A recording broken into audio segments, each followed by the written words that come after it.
deities and various belief systems. Always like to get into the details of the how, the what, like where they were. And to me, this is one of the most important symbols that we really don't hear a lot about. So, just for Right. the audience, today is June the 2nd. I'm back with Sabu Tianis Tillman, and today we wanted to dig into the Was Scepter, or as it's known as the Weapon of Power. And we got a couple of images up there.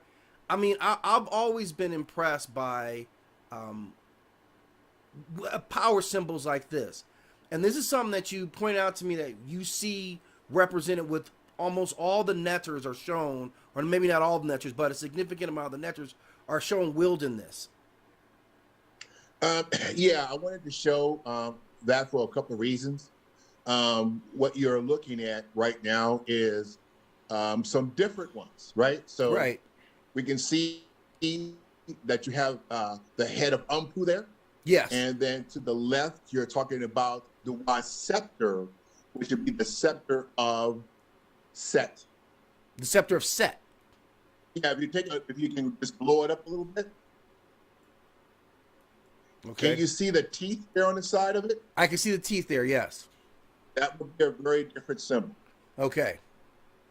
So here's what I want to share. The reason why I wanted to talk a little bit about the Was Scepter, because the Was Scepter is unique in its own, and everybody did not wield the same scepter. Okay. Okay, so I know they look alike and they're similar. Yes. Okay, but they have different meanings. So Okay. I'll give you an example of what I'm talking about. So if I'm a firearm person, right? So we like firearms. Mm-hmm. So I'm a firearms instructor. So there's a difference between a 9 millimeter, right, Mm-hmm. and a 40 Right. Yeah. caliber. Absolutely. Okay. Now they're both handguns. Yes. Okay. But for ballistic purposes, we know that the velocity of a 9 millimeter is very different than a 40 caliber. Right. Okay. Same thing. Okay. So even though they're, in the sense of scepters, they do have different meanings. So one is, of course, we talked about the maneuver, Mm-hmm. okay, which a lot of people have talked about and said. I've done a lot of research on what scholars have said, and nobody's gotten to the point of what they're looking at as far as saying what it is and what it is not. Right. I Okay. am a very direct person. So, yeah, I'm a direct person, and I'm Mm-hmm. going to see what something is and what something is not. Right. Okay, that really helps me. So this particular piece is that of what you're looking at as far as the symbol or the scepter of Set, because you can see that clearly Yeah. looking at that, because now when you blow it up, you see the teeth, right? Yeah. Exactly. Okay, so that will be very different than the one that I've sent you that you could probably pull up. So that's to give you some variations of things. We're going to kind of go into that to understand the difference between one and the other. Okay. Okay. Okay. Yeah, I definitely want to do that. Now, okay, so I wanted to start here. So on this one, on this image here, we're showing obviously Mhm. Anubis, right? Mhm. So he's holding what I would have thought was the Was Scepter. Or is this a version, or how does that It's a, work? it's a version. So what's happening with these drawings is I like what they do as far as like they want to put a representation of something there, right? Right. Yeah. The problem is if that is a scepter of Anubis, then it should have been the head we just see right now. Okay. Right? The one that you and I just discussed. Yes. Right. Yeah. So This one. it's This one not down here in the there. left hand corner. Okay. Yeah. Okay. So remember now, all of these things are very different because Set, okay, offspring is Anubis and Whipplehut. Yes. Okay, so they should be having something that resembles that. which Right, would be okay. the scepter that we're talking about. You know what I mean? Yeah. Yeah. Okay. Now. Uh-huh. Okay. So Okay. so let me understand. Okay. So what I've read about the Was Scepter is that this was a symbol that represented power or dominion, and it was used not only represented by the deities, but it had some association with funerary texts. Is that correct? Yeah, yes. yeah, and again, that's all depending on the scepter. So yes, this is true. Okay. This is true. Okay. So with the different netters, did it have a different meaning? Yeah. So the new bird, okay, would be very different than okay set. Yes. Right? Okay. So these things are very different in nature because remember, they're really different types of powers. So remember, I mentioned earlier about there being 3 scepters. Yes. Okay, but that doesn't mean that they all operate the same. So I just mentioned the story or the metaphor about the guns again. Yes.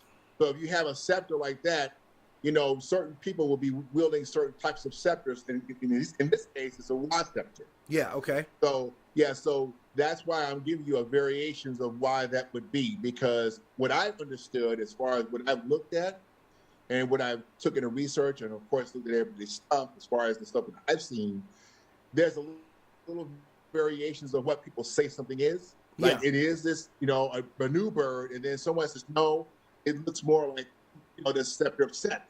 Right. Okay. So these are the variations. What I'm trying to do is get down to finding out, you know, what the scepter that Set had and what scepter that, of course, Haru, Muntu, other Right. people had. Yes. Okay. Yes. So there's just a little variation. So we got a couple of things that I shared with you, so we can take a look at those. Okay. So I'm gonna share this folder here. Hang on 1 second here. Chapter 2. Okay. Okay. So So we can kind of these are- see, or at least more of the representations of them, the various representations we see with that, what we would call the Was Scepter. correct. Now, see, remember I mentioned earlier that I like the drawings that they have, but they make all of them look the same. Yeah, that's why Right. I've always thought it was one staff that just was wielded by multiples. I didn't realize there was a separation or a difference among the various. Oh yeah, like the head you just saw. Yes.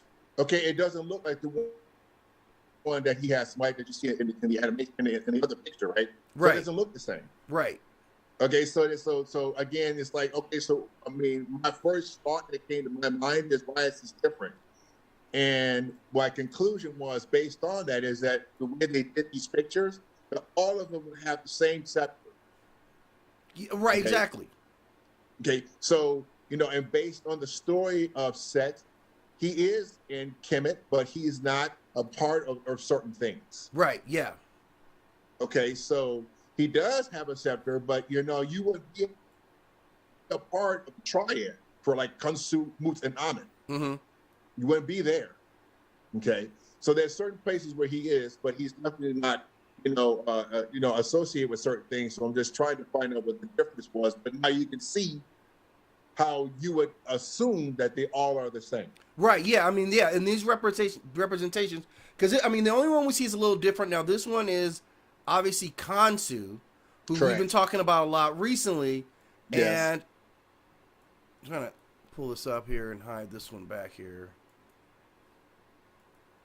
Now Khonsu has the Was Scepter as well. Yes.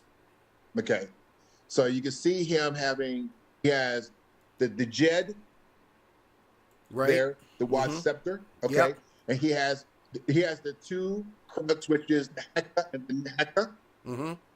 Okay, and he has all of them together. Right. Okay, so that would be that's the variations of the difference. Yes. And we know this is Khonsu by obviously his headdress. He was Yes. a lunar deity, and also by Mhm. the braid. I don't know if what they called it, but the braid that he had been showing since he was a Child. Yes. since he was a child, right? Yes. So that's how we know, and that's one of the important things is how do we always make sure we're identifying the right netters with the right images or symbolism. So There's no now, question about it. so now, yeah, getting into like the scepter, that's getting like a layer deeper into being able to properly identify. Right. What so, they were. So Set or Satesh would be he's more like a shaw, like an SHA, a shaw, which literally means a totem, or an animal totem of nature. Right. Okay. Okay. So that's what he is. So the first thing I wanted to do was to identify who he was as far as him being a part as a netcher.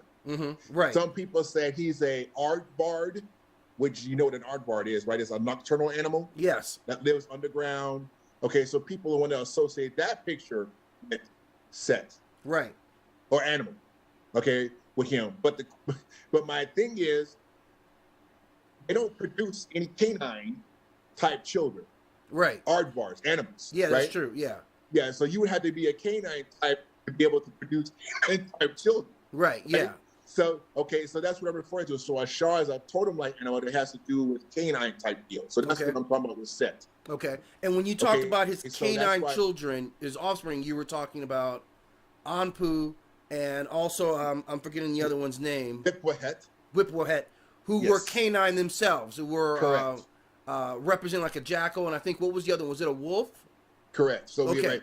right, that would be like, of course, the city of Lycopolis area. We talked about that in ancient Kemet.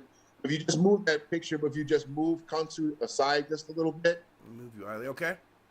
All right. So now we can see in the picture just off to the right. We can see the Shah right there encrypted right here in the picture on the right side. Right. You blow up that picture there.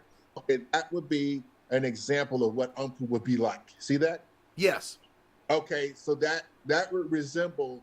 So you can see the ears perked up. I see that. Okay, same as Anpu ears just off to the left. Okay. So that's Okay. how we know what something is. Yes. See, so what I do, and I'm sure a lot of other people do, is I go right back to the Budunecha to find out what things are. Yes. Because it helps me to identify certain things. We can see here it's Kemet.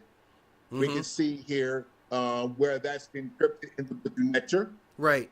And then we can also see Shah, or the canine-like type deal that's also encrypted, also in the Budunecha. Yes. Okay. Okay. Okay. So I just kind of wanted to make some clarity. Yeah, and I also, yeah, just so everybody knows, I did go and I've kind of been doing my study on learning the Medunetia. I mean, they've got a lot of beginners guides out there, so it gives you some good kind of substance on the symbolism and what, at least a starting point. Yes. So it's a very deep thing, but because I always pay attention to the writings. So it's not just the writings, it's the symbolism. Right. And things like that. So my Shepsu, or priest person, his teacher was a great person who he established the Asar Aset Society. That's Ra'um Nefer Amen. And so he's a real bit, okay, so he's got a lot of stuff out there. Okay, he's been around for a very long time. But, they kind of helps you to understand symbolisms because it helps paint a picture of things. Yeah, most definitely. Yeah, and that's kind of what we're looking at. So I just kind of wanted to put that out there to say we want to identify what the Was Scepter would look like. Right. Okay, in these instances. So. Well, yeah, I mean, it's a striking image, looking at the two images of Anpu there on the left and then the one on the greater, and how identifiable he is if you start to realize the details of each of them and what each of their headdresses actually meant. Just like we just talked about with Khonsu, it shows right off the bat his association as a lunar deity, so that makes it a lot easier, and the other symbols let you know exactly who he is. I'm going to bring up another one. You obviously sent over a few, and this one here is Neith. Yes. Okay. What are we seeing that's again she's shown with both the Was Scepter but also the Ankh, but also what her headdress here, I'm not familiar with what that is. Okay. Now Neith, remember, she's the symbol of we're talking about a creativity in life. Right.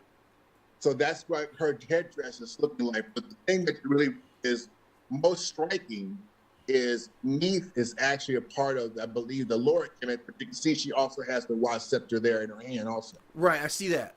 Yeah, but it wouldn't be a scepter that it looks like to me as far as the things that I've seen that's connected to Set. Okay. Okay, so again, you're looking at what these actually looks like. She has a couple of headdresses. That's one of them, right? So there's a couple other ones. Okay. But we'll talk about the headdresses. I'm going to really do that on the next talk because those are fascinating, and we start to break them down. Yeah. But yeah, if you're looking at the scepter there, that's a beautiful thing for her to have, and she has the also. But this one is right. This one's right. Yeah, she just needs to be, Yeah. let's just get it right. Yeah. I know what you're saying Okay. there. I know where you're getting at there. Okay. Okay. Yeah, Okay. yeah, they got that one right. Yes. Okay. Now, this obviously that we would identify as. So, this is another representation of Ampu. Yes. And again, we look at the ears that makes it highly identifiable for him. Again, we see that same kind of repeating imagery of the Was Scepter and also the Ankh. And we had talked a little bit about him because he's always kind of been, or at least in modern media, he's been kind of represented with this association of death. But like you point out in our last episode, he's carrying around the symbol of life with him. Yes. And also, again, as you can see how he looks, right? More like an aardvark type of thing. You see how the nose is. Yes. And but that's a bad representation. That's a bad representation. Whereas, yes, whereas you can see in the lower corner there what he should have been represented as. Exactly. Yeah. So that's why I wanted to. The only reason why I bring these out is because we need to be able to put things in perspective of how something should look. Right. Okay, based on what this imagery is, because if you look at that imagery, it can throw you off. Yeah, and that's the thing. You'll get caught up misassociating a symbol or an interpretation, and that'll throw off a lot. Seeing someone on a relief or in an illustration, not knowing exactly who that is, and a lot of us struggle, especially when you're early into trying to learn this. You can get very confused by who these symbols. I mean, we talked about it with what we thought were the falcon-headed deities versus the the hawk, and how important that symbol is. That little detail, which may seem small, has a huge ripple effect when you start really interpreting the work. Exactly. Yeah. So that's always significant. Now in this one here, obviously another similar image. This is your guy right here. Yes. That's 100%. your main man right there, right? Yes. Now they've done a great job with that one because that would be an accurate one. Okay. Okay. Because that scepter that he has should be there. Right. And of course, again, the Ankh should be there. Yes. So we're gonna do a talk about the Ankh next conversation we're gonna have, but no question about it. This one is correct. Yeah, that's a good looking image too. There, I mean that it kind of shows his power, and again we get back to that association with the falcon or the hawk head and why it was represented. And he was one of the more hawkish of the Netters that we've kind of gone through talking about, who really represent because of his fighting style, his aggression, his being kind of that warrior or that ultimate warrior for this belief system. This belief system, I mean, he was a commander of armies, right? The leader and all this kind of stuff. So remember I talked about the hawk represents a person who was very courageous type of thing. The heart of the king. Yeah. Is the hawk. That's why you had a lot of hawk names. Yes. Okay. And that's kind of what that refers to. They didn't have any falcon names. Just, they didn't have. That didn't exist, right? Those birds existed, but they weren't very highly revered. So you don't hear a lot about them. But it doesn't mean that they didn't care about them. It's just they wanted something to represent strength and power. Right. Just for the same reason that we show the lion, we don't necessarily represent the cheetah in the same light. Of course, exactly. That doesn't mean it didn't exist. Yeah. It just means that we care about something that has strength and power. Yeah, I mean that's always what's respected. I mean you want that, especially when it's tied to royalty or leadership. Oh, that's no question. Yeah, you really want. Yeah, and we talked about that with the crowns. We talked about that with the hawk. We talked about those symbolisms and those things because you want to be able to put that with authority. Yes, with strength and authority. You want a commanding type situation going on. Yeah. Okay. That's like the spirit tip of what's happening with that. Yeah. So that's the right one there. I agree with that. That's a good one there. Okay. All right. Yes. Let's check out this next one here. So obviously here, this is my guy, right? This is Horus, my guy, and we see him with the crown that we just talked about, right? Yes. This is the crown. I mean, we just talked about I am the ruler of the two lands. So he's got his crown on, and I love this crown because I love understanding now what this means. So now when I see it, it's a change when you have that understanding in that representation. So now I'm like, this is an even cooler symbol for what it's showing. And again, he's holding what is the Was Scepter, but also the Ankh, right? Again, that's very important because this talks about rulership, kingship, authority. That's what Huru would represent. Yes. Right. Right. Absolutely. Yeah, and when Heru came in, and obviously took over from Set, who had been chaotic for the Empire, he was a uniter of the two lands and brought a form of order back into daily life, or at least per the mythology, he brought order back into the daily life. Correct. Absolutely. Okay. Now, so when I look at him now, I'm looking at him and I see the crown, so I know he's united the two kingdoms. I see the Was Scepter, which is showing both power and dominance, and I see the Ankh, which is representing the power of life. There's a lot of powerful imagery that's associated with this one character. That's right, and they were very serious about that, and they meant that. Yeah, absolutely. Okay. And I really like how for me, the story of Heru and Set was central to, to me, it's one of the first stories I really got into when I started kind of getting into the mythology of it. So understanding who Heru was, and now as we've kind of progressed through the weeks, we've talked about not only the crown, but also, again, the hawk representation and what that meant. We will talk more about the Ankh, but we've done a little piece on that. So we're starting to put together a lot of the smaller pieces that really allow us to have the big viewpoint of the mythology overall. Yeah, and we've talked some time back about why the Middle Nature is so important. I've been doing this for a while. Yeah. It's very interesting how everybody's associating with that. As far as how the Middle Nature works. My thing, it's like a puzzle piece, right? The things. Yes. So so the Middle Nature, the images, the symbolisms, the colors. Yes. Colors matter. Everything that's going on here. So you have all these pieces, and that's how I'm able to put things together to say, yes, I'm looking at this. This is why I'm looking at that, and so on and so forth. So very important. So we had a person who asked a question in the comments. It says, why do so many Neters and Orisha carry the same icons and typography? For instance, the Scepter of Horus and Ishu's staff with the hooked ends. I'm not familiar with Ishu's staff. Yeah, I am not either. Let me see if I can pull this up here.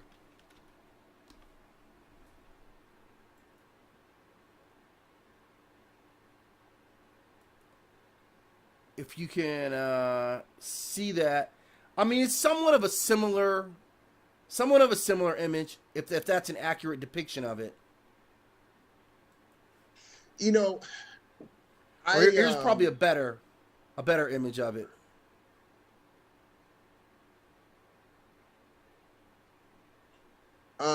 To be fair, in this assessment, one of the things that I've learned is in different, of course, Africa, of course, all over Africa, of course, we see a lot of similarities. Right. Okay. Because in my personal view, as far as my research, everyone draws off of Kemet. Yeah, absolutely. Absolutely. Yeah, absolutely. Yeah, because Kemet is the backbone, is the mouthpiece of Africa. So right. It is not, so we're talking about language, we're talking about symbolism. So, that's not a far-fetched thing. Of course, we talked about the Dogon the last time. Yeah. Right. So all of these similarities, just means to me that we're all connected. Yeah. That's really one of the most significant things that I got. I obviously got into kind of reading about the Orishas a little bit later. But I was struck by how many similarities I saw just in how the people viewed them. We've talked kind of endlessly about comparing what Greeks and Romans and even Norse, how they viewed their, so-called deities, and they were a lot more human in the way that they behaved, in the way that the people were able to interact with them. And so when we see the representations by two different sets of African people that are so similar. That's kind of the connections that we're always kind of looking for. So I'm not surprised. And like you said, we had talked about the Dogons who had existed in obviously, left North Africa, Kemet, during one of the invasions, right? And they left and they took that knowledge and they ended up in West Africa. So it's not surprising that we see West African and North African cultures have some similar beliefs. Yes. So I hope that answers the question there. But that is, it's been a crazy ride because, outside of, there's a few things that I've kind of started to kind of triangulate with African beliefs. One of them is whether they had the concept of like a Satan or a hell. And it seemed like in North African beliefs, you did not have that in Kemet. The idea of a hell, a whole different perception of the afterlife. And the Orishas seem to represent kind of a similar ideology, something that they call Ifa. So it's different names and terminologies for concepts that are not so different from one another. Exactly. There's all that interconnection deal. So to me, it's almost like the root that produces a tree with a lot of branches. Right. I mean, and one of the things that people forget about Kemet is, to me, Kemet was like New York, like it is now. When you have great civilizations or advanced civilizations, they draw intellects from other places. People who are great artists want to move to New York to practice their art because you've got the environment and the culture that's there to kind of facilitate them doing what they want to do. So I kind of saw that as the same. We know lots of people came and sought knowledge, obviously, in Kemet, spirituality, and they also contributed what their ideology would be, sometimes in smaller ways, and took things away and brought it back to their own civilizations. Okay. So that's been the biggest thing. And like I said, I've always been fascinated by how we look at African beliefs versus everyone else's beliefs. And one of the things that always stuck out is, with the Netters, there was still ultimately one source for them. Am I correct in that Amun was ultimately the one source, right? Mm-hmm. Which makes me think about your Indus Valley civilizations, where they were kind of saying the same thing, that these were, Vishnu, Shiva, these were manifestations of what the one belief system or the one primary ultimately was. Yeah, I mean, you probably got, a lot of type of religious type prayers that have Amen at the end of the prayer. Oh, absolutely. So, I mean, that's one of the most prevalent things. It's funny, I have obviously a lot of friends and family members that are Christian, so I don't mess with them about it. But it is something I always kind of hold in my back pocket, that it's like, okay, at the end of the day, I still know that you are giving veneration to Amun every single time that you say that prayer, without even realizing it. It was a shocking revelation to me as well when I first read this, and I'm like, wait a minute, how is this influencing? But again, knowing where the roots of their belief system, it was also in Africa. I mean, they our maps nowadays will call it the Middle East, obviously because we've tried to cut off layers of what Africa civilization was. So you take the Middle East, you call that something else. You go to museums and you notice that you've got the African wing of the museum, but you've also got Egypt. Most of the time has its own area to try to make you think they're not associated. Well, it's unfortunate because you can't separate them, and that's part of the reason for confusion. Right. Because Egypt, of course, or what's left of Egypt, is still Northeast Africa. Right. So I mean, to try to say it's Middle East. That's a crazy part, because it's right near the Sudan. And if we know our brothers from the Sudan, we know what they look like. We know who those people were. It's very heavily identifiable. No one would question, hey, these are Sudanese brothers. This is Sudanese sisters. What their skin color would look like, levels of melanin. But we moved, and their kingdoms were also centered around the Nile as well.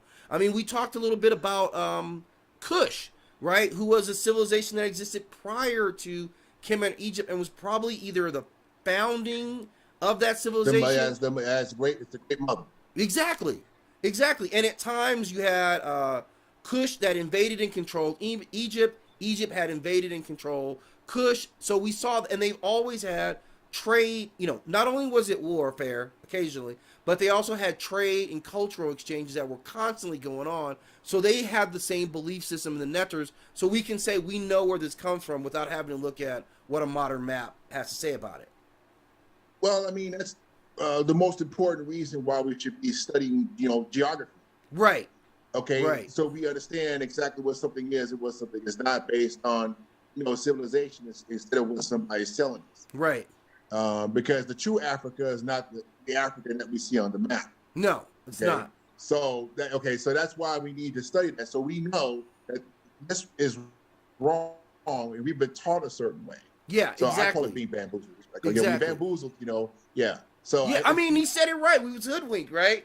My man broke it down exactly the right way, and they took away what your belief systems were. Now, fortunately for a lot of stuff that came out of West Africa, the Yoruba beliefs came over with the slave trade, and people still held on to their beliefs despite the fact that they were being, and they still do kind of have a mix of Catholicism, but also keeping their old traditional Yoruba or African beliefs as well, which is a difficult thing for people to do, but they've melded the two, so we still see those representations pretty much live all the time. Exactly. Yeah. And like I said, it was funny, we were talking about West African beliefs, and you and I had mentioned it. We were talking about Chucky the other day, and I was watching the Chucky movie. I don't know why I love watching Chucky movie. I'm not afraid of Chucky myself because he's a little doll. But when he was doing the spell, and I'm sitting there, and I've seen this movie a million times, and I'm sitting there, I'm like, did he just say Oya? Does he just say Shango? And I'm like, they're literally referencing African deities in this modern storytelling. So it makes me again think back. I always go back to the writers. The writers are the guys who do the research, right? Writers spend as much time reading other people's stuff as writing their own stuff, because that's directly a lot of times where they're getting their influences from.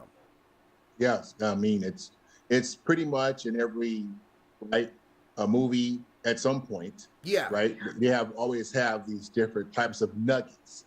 Yeah. I mean, all over the place. So we just talked about other movies that has that type of thing. We just watched Moon Knight, so we know. Yeah. Okay. So it's all over. So yeah, I mean, it can't help themselves. I mean, because there's no other. I mean, every now and then, I've noticed. Obviously, there's a lot of Greek stuff out there, right? I was just watching Clash of the Titans, the old one, right? The Harry Hamlin Clash of the Titans the other day. Even though they did my girl Andromeda wrong, right? I'm still getting past that. But there's not too many other cultures where you see it repetitively. Like, I remember being a kid and thinking to myself, why is everything always about Egypt? And it's because everything is always about Egypt. It's to me, once you spill the bottle, right, all the contents, the juice come out. Right. Right. And it spills everywhere. It's everywhere. And that's exactly what it's everywhere. Yeah. Once you waste the bottle, once you spill something, it goes everywhere. That's because it's the very place of knowledge. Yeah. So you can't help. So yeah. But the shocking part is how much of it, even by so-called Egyptologists, has been misinterpreted or told. Sometimes it makes you wonder, was this intentional that they went this route with some of the knowledge? Because it can be very misleading. It's funny. I can't remember, maybe 3 or 4 weeks ago, you or I were talking, and you just brought up the cartouche, right? Something that for the rest of us, I sit back and watch The Mummy and Brendan Fraser, and I hear the word cartouche, and I'm thinking this means something to the ancient Egyptians, not knowing it's a French term. A French term for bullet. Yeah. It's a casing. Yeah. Okay, so no, the term is shin. Shin term, yes. Right? Not cartouche. When we hear that word, we know it's French. Well, that's European. You're right. That has nothing to do with anything that's African. Right, exactly. Just like the Sphinx, who is Heru. That's Heru Himmaketi. Heru Himmaketi, which is Heru in the sun. That's correct. Right. Yeah. It's very misleading if you were to go back and start doing your research and you're looking for a reference on the Sphinx. You're never going to find it. But so-called Egyptologists would stake their reputations on saying that this is what this is, and if you call it the other name, that you were wrong. So it's always kind of this weird battle that we have to go through with that. Well, I mean, it goes back to drawing images. we're not drawing these images. Right. Somebody else is drawing. Somebody else is drawing these images. Right. And so we're looking at these images thinking, oh, that must be what it is. But when it's Right. not. Yeah, but it's So- not. Yeah, because so we don't know what's any wrong? better. Yeah. Yeah, because we're not drawing Yeah. them. If we did, we would draw them. Yeah, we would have control over it. And that's what you talked about, like understanding, being able to read it yourself so you can see the reliefs and understand what it says, Oh, very despite important. what other people are telling us.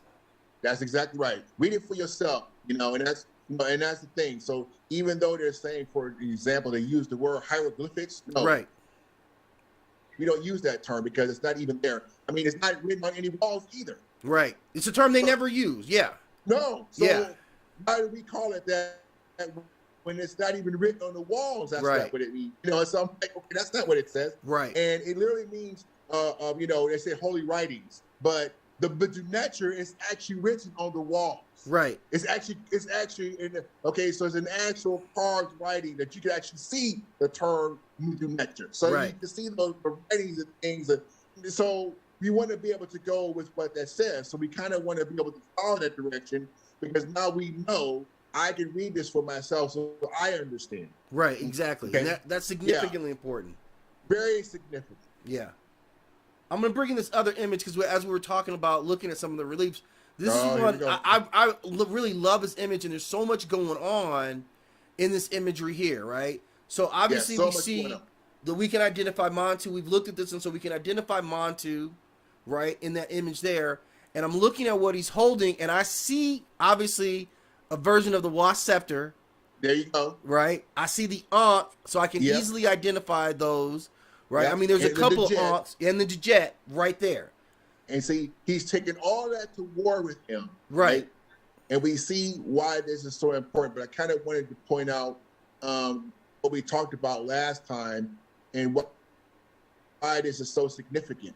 Because we got the Nasut going to war, and we know who that Nasut is. Yes. Okay. Remember I said reading it for yourself again? Yes. Uh-huh. So, so just off to the left, Mm-hmm. where you see right next to Montu there, Yes. you see Rodman Kepper the third. You see that? Mm-hmm.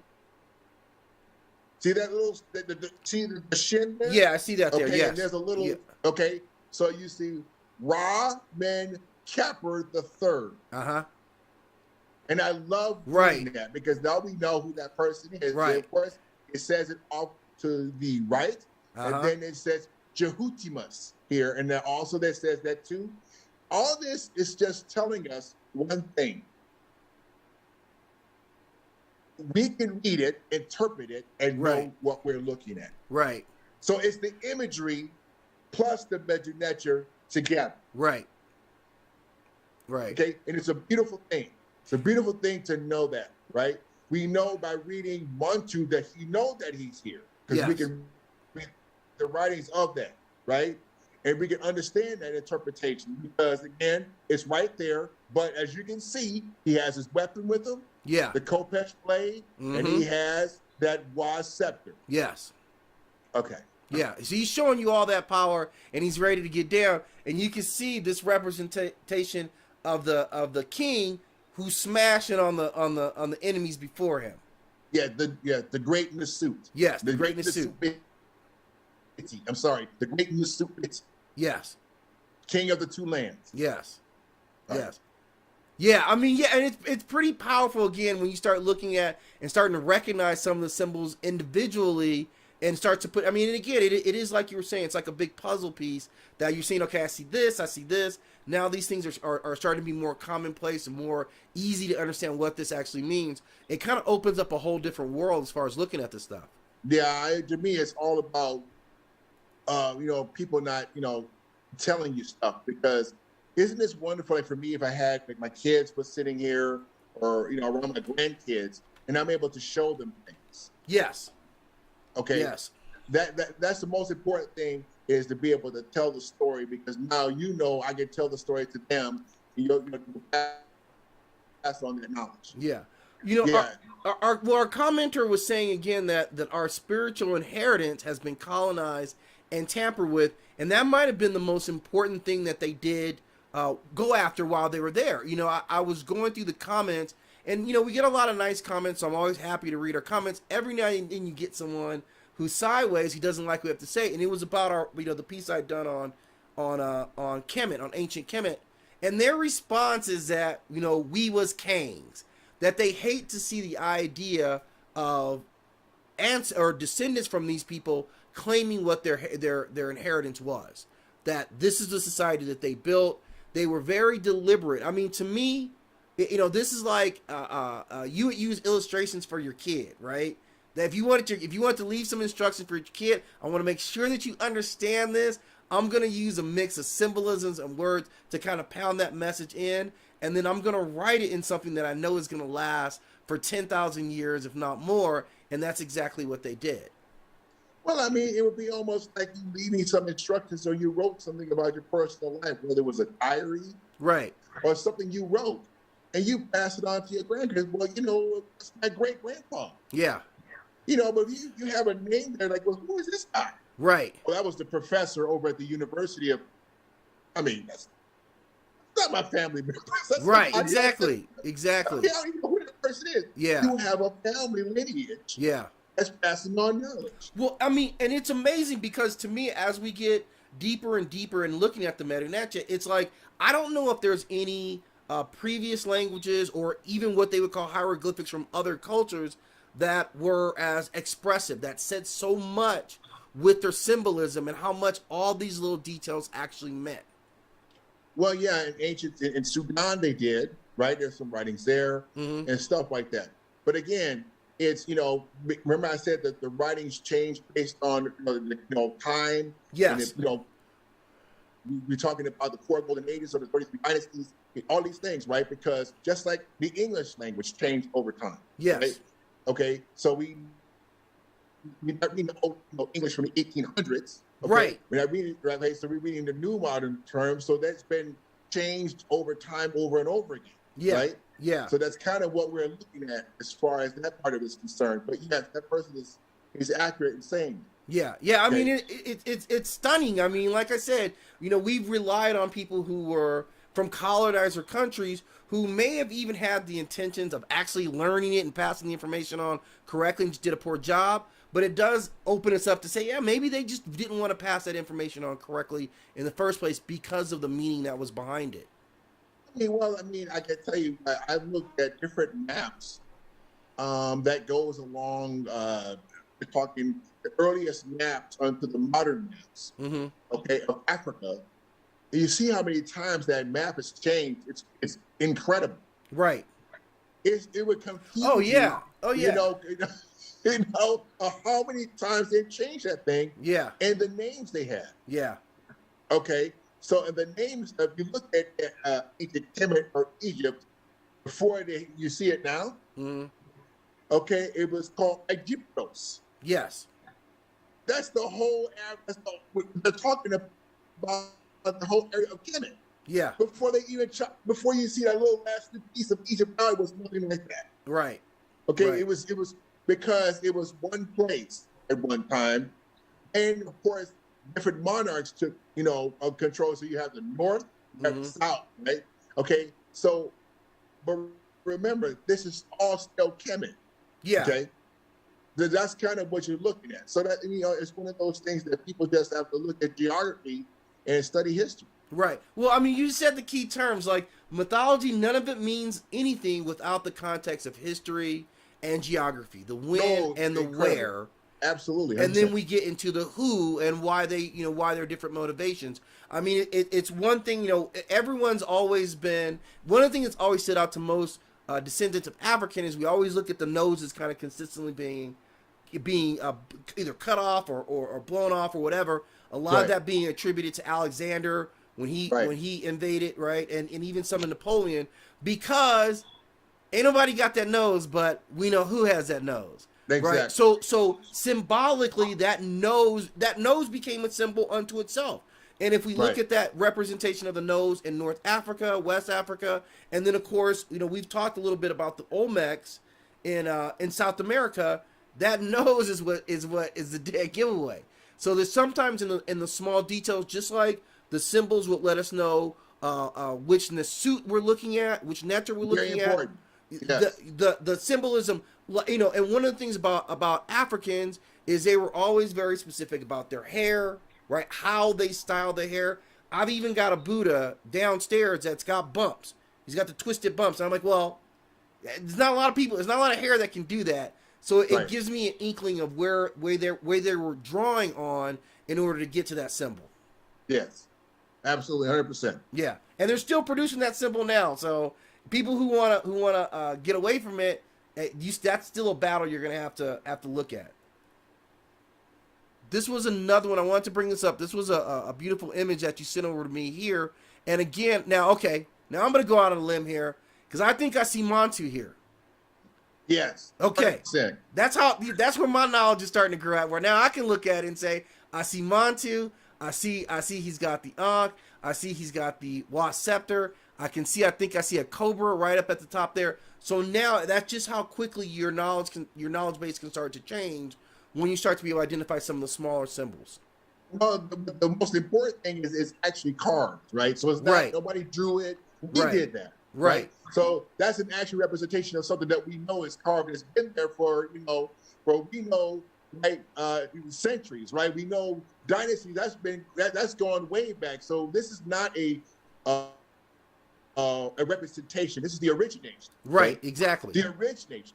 Now, when you blow it up, you can see the name Muntu right on top of the head right there. If you just blow it up just a little bit, you can see right up the cobra. I'm gonna show you right here. See, Wajet is right there. You see the sun disk. Okay. The Yes. Yeah. and then you see so the name above that is Muntu, so you know who that is. Okay. See that? Yeah, And I see that. what's important here, what's important is the carvings is the inscription of actually who that particular nature is. Right. Okay, so that helps us again to say we know. No, the spelling is Oh,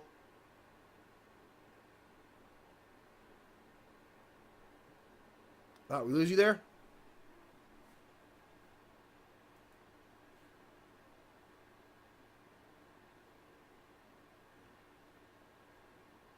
Uh-oh. Well, looks like we may have lost tennis for a little bit. I'm sure he's gonna be back here. But again, for me, this comes out of him, kind of being a mentor in terms of how we start to look at the language, which is really one of the most important things. It will allow us not only to differentiate which pharaohs or king or Nasut Bitis, as the word should be, were prominent, or what their messages were through how they're depicted on the reliefs and some of the illustrations as well. So that's the whole point of this particular, or this string that we've been on, is starting to understand how this actually works, how we can kind of dig into it. Let's see. I think he's off. Let's see if he's going to come back on here. All right. Oh, you had to switch up, huh?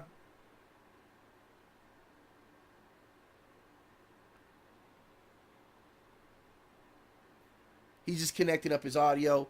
I'm going to move on to show another image.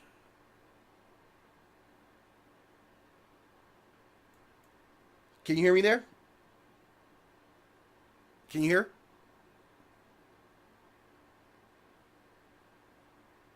Maybe not. Hello? Yeah, okay, there you go. All right. All Yeah, right. I lost signal. Yeah. And it just went like off. Yeah. I'm like, what? Like, really right now? You must have said something powerful, man. It just like went completely blank. Yeah. And then it just, oh man. Sorry about that. No, it's okay. We got you back. That's the best part. No, I was just kind of while you were gone, I was kind of filling in the gap of why it's so important to start to understand the symbolism, because you can read the mythology and you can gain a lot by kind of going through all the stories, but lacking that ability to look at a relief or a wall and see exactly who it was. That's a huge difference. Yeah, it truly is. And so, I mean, I think I mentioned earlier about different pieces you put together, and it paints a picture. And that's exactly what the walls have done. The inscriptions, the symbolism, the nature, all these things come together to tell you a story. Yeah. Yeah. And that's Story of your exactly own what- history. Yes. And it's nothing more beautiful than to be able to read the story that they're telling. Right. Right. So because it's and amazing so that imagery. yes. Well, okay, now this one here, what are we looking at here? Okay, this is a book cover created by Gregory Walker. Okay. And so that's my teacher book. This is Nefertari Yes. and Protectress of the Nile. That's the Yeah. name of the book. Okay. And I have that book, but if you blow it up, you'll see the Was Scepter there. Yeah, I see that. See if I can get any bigger Okay. here. And she's holding the Was Scepter.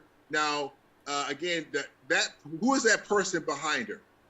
Okay. Now, is this Heru that we have back here? Oh, see? Now Yes. you're able to see that. Yes. Yeah, because I can see he's got the crown on. Yeah, He's you can nice, see so I'm that. recognizing the symbolism. Yes. Yeah, you can see that. Yes. And so that right there, that symbol, that scepter that she has, the Was, will be more in my looking at it and studying it, is more of the Banu bird scepter. Okay. Okay. See, because that will be associated with Heru. Right. Okay, and she's she's got, of course, you see the balance scales of Ma'at. Mm-hmm. You see the feathers. You see okay. So she is telling a story about who this is as far as being protectress of the Nile. You see the crown with the two feathers. Yes, I see that. Okay, and she has the crown of Nekhbet. Yes. And you see the waist, the belt. I see that. Yes. What is that on there? You tell me. Oh, man. You know what? I can't quite make that out, and I can't get it any bigger. Okay, I just wanted that's a little quiz, but the belt symbol in the center is the Menkeper symbol. Okay. It's right in the middle of the belt. That's right in Yeah. the middle there. So yeah, all of this is symbolism to help you understand that this is a manifestation of power. Yes, A 100%. manifestation there of Ma'at. Mm-hmm. Okay, all these things is talking is telling a story about who this person is. Right. Right. He wrote a book on it. I have it. I read it. It's a beautiful book to read. People should pick that book up if they've never seen it or read it before, but it's in my library. You said this is Gregory Walker's book. You're correct. Okay. The one that wrote The Shades of Memnon. Yes. Okay. Yes. Yes. Yeah. So yeah. So he's this is an excellent story, excellent book. Like I say, I recommend people to take a look at it and buy it. But the reason why I wanted people to see the front cover is because that Was Scepter is right on the front cover. Yeah, it's very important, obviously, like how repetitive we see this image. Yes. Yeah, so they definitely are telling you something through the usage of this image. And like I said, it's amazing how much it kind of turns on a light for you when you can look and start to pick out, not every symbol, but you can start picking out some of the symbolism. It gives you better insight. Absolutely, 100%. Okay. Now, this was another image. I believe you had sent this over as well, right? Yes. Okay. What are we looking at? That is the sit. Yeah. Okay, I'm sorry. Go ahead. No, go ahead. Break it down. This is the center of Waset. Okay. And you can see the people. We can see them participating in the activity. We can see, the Kemetu, Yes. the people there. Mm-hmm. And we can see the pylons. You see how colorful Yes. and how magnificent that is. Mm-hmm. Okay. That's the city of 100 gates. That's the entry point. Mm-hmm. Okay, very powerful city. You can see these things are being erected in front, as we can see the nature Right. on the walls. Right. Yep. See how important that is? Mm-hmm. I brought it up to you, at least I wanted to see you this picture, because I wanted to talk specifically about colors Yes. Okay. and how important and significant that is. Yeah. Because it says a lot about, the culture. It talks about the language. And of course, now that you brought this up as far as showing me the image, you can see what's along here, the procession that they're going to be doing. Yeah. Okay. Okay, so I wanted to give you that picture. And now, this is Waset. This is Thebes, right? Well, that's the city they call it. I mean, yeah, that's what I'm saying. It was called Thebes. Like they misinterpreted a lot of names or gave it a false name. This is what Waset was the original name of what they now call Thebes. Yes, Waset literally means city of the scepter. Yes. Yeah, so that's what they're talking about. City of the Was Scepter. Okay. Okay, the Sikkim is different. Okay. Okay, but they're talking about the Was Scepter in the city of power, the city of dominion. Okay, because the Was Scepter itself represented power, dominion, and the city Correct. was directly the representation of that. Correct. Yeah. Yeah, that's a powerful symbolism. You sent one over, and this is your own image here. Can we show this one? Sure. Is that okay? So I drew that on my own. And I wanted something to represent kind of what the Was Scepter should be like, in my opinion. Yeah.